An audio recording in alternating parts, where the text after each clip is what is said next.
또 대사 장애가 있거나 골 형성이 잘 안 되는 골 형성 부전이 있거나 하는 등의 성장과 직결된 부신 호르몬의 분비가 영향을 받게 되어 아이의 성장이 적절히 이루어지지 못하게 됩니다. 뇌하수체 호르몬에서 성장 호르몬의 분비량이 영향을 받게 됩니다. 그래서 아이가 충분하게 자랄 수 없는 환경이 조성될 수도 있습니다.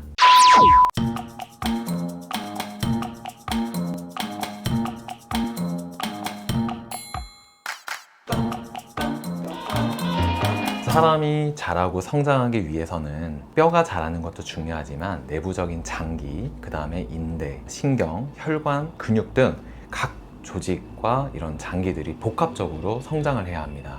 따라서 이런 성장 기전은 단순히 뼈가 자라는 것보다는 훨씬 더 복잡한 기전이 작용을 하게 됩니다.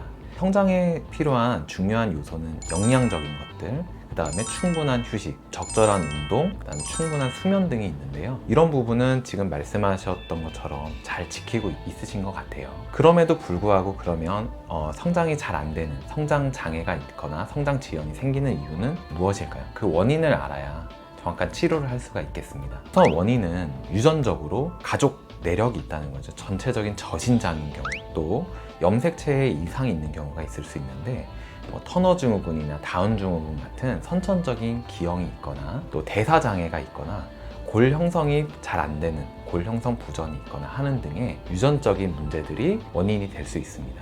또 후천적인 원인으로는 영양 자체가 부족하거나 환경적으로 충분한 숙면이나 운동을 할 수 없는 환경들, 또 아이가 정서적으로 불안정해서 충분한 성장 호르몬이 분비되지 않는 경우들이 있을 수 있습니다.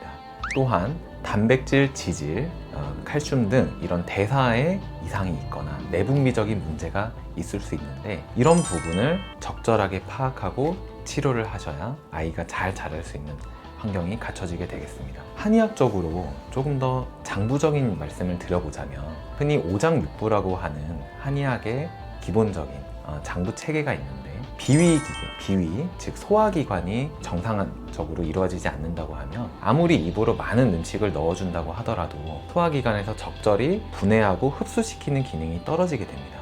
그러면 아이의 영양분이 부족해지게 되고요. 폐호흡기계가 기능적으로 저하되어 있다라고 하면 기관지염이나 천식, 비염 같은 것들이 많이 발생하면서 그것을 치료하기 위한 에너지 소모량이 늘어나게 됩니다. 따라서 성장은 당연히 불리해질 수밖에 없습니다. 또한 심장이나 순환기계가 약해진다고 하면 혈액순환이 부족해지면서 말초로 가는 혈액순환 양이 부족해지고 또 혈액 내에 영양분이 부족해지면서 성장판의 자극이 성장판 분화가 떨어지게 되고 뼈나 근육이 잘 자라지 못하게 되는 경우가 발생할 수도 있습니다. 그리고 이제 두 가지 남았는데 신장이나 비뇨기계에 장애가 있을 경우에 배뇨장애가 생기거나 아이의 야뇨증 혹은 소변 분리 같은 것들이 생기면서 아이가 깊은 잠을 잘 자지 못하는 증상들이 생길 수 있고요. 또 이 신장과 부신, 즉 한방의 신장이라고 하는 것은 이 두 가지 개념을 포함하고 있는데 이 신장과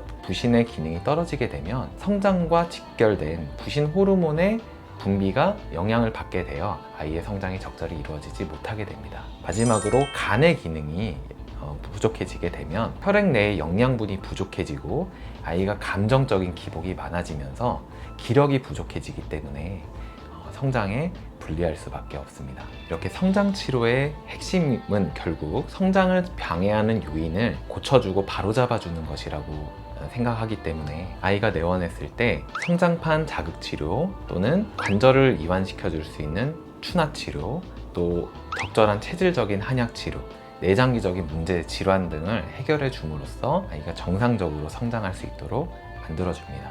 또한 뇌하수체 전엽에서 성장 호르몬이 분비가 되게 되는데 정서적으로 불안정하거나 불안한 마음을 가지고 있으면 뇌하수체 호르몬에서 성장 호르몬의 분비량이 영향을 받게 됩니다. 그래서 아이가 충분하게 자랄 수 없는 환경이 조성될 수도 있습니다. 한의학에서는 전통적으로 장부 변증, 그 다음에 아이의 현재 질병 상태를 체크해서 오장육부의 균형을 바로잡아 줌으로써 정상적인 대사가 잘 이루어지게 하고 성장판이나 뼈나 근육의 형성이 잘 이루어지도록 만들어주는 치료를 하고 있는데요. 성장을 결정하는 요인은 결국 가장 큰 요인으로는 영양, 그 다음에 환경, 유전, 그리고 운동 등의 순서로 성장에 영향을 주는 것으로 알려져 있고, 그걸 바로잡아 주는 게 관건입니다. 그래서 이런 부분을 바로잡아 주면 아이의 성장은 당연히 잘 될 수밖에 없습니다. 그러나 무엇보다도 가장 중요한 것은 성장 치료를 함께 하는 의료진과 부모님, 그리고 아이의 주변이 함께 이 아이에게 많은 관심을 가지고 사랑을 기울여 주시는 것이 무엇보다 중요한 성장의 포인트라는 것을 꼭 기억하셔야 합니다.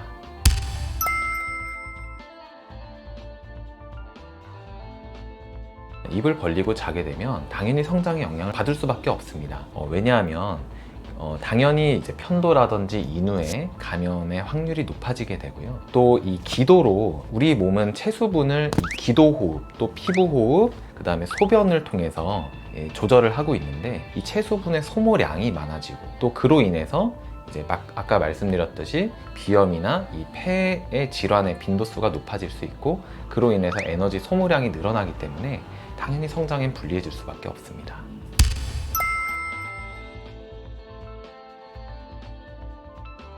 인체 회복은 일반적으로 연구 결과 저녁 10시에서부터 새벽 2시까지 가장 인체 회복 속도가 빠르다고 알려져 있는데요. 이것은 우리 몸의 수면의 패턴과도 밀접하게 연관이 되어 있습니다.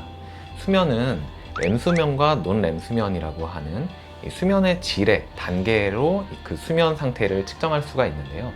인체 회복이 잘 이루어질 수 있는 논렘수면 단계가 들어가려면 일정 시간 충분한 수면 시간이 확보가 되어줘야 합니다. 그러기 위해서는 너무 늦지 않은 수면을 가져주고, 자기 전에 마음을 편안하게 하여 아이가 쉽게 논렘수면 단계로 진입할 수 있도록 만들어 주시는 것이 중요합니다.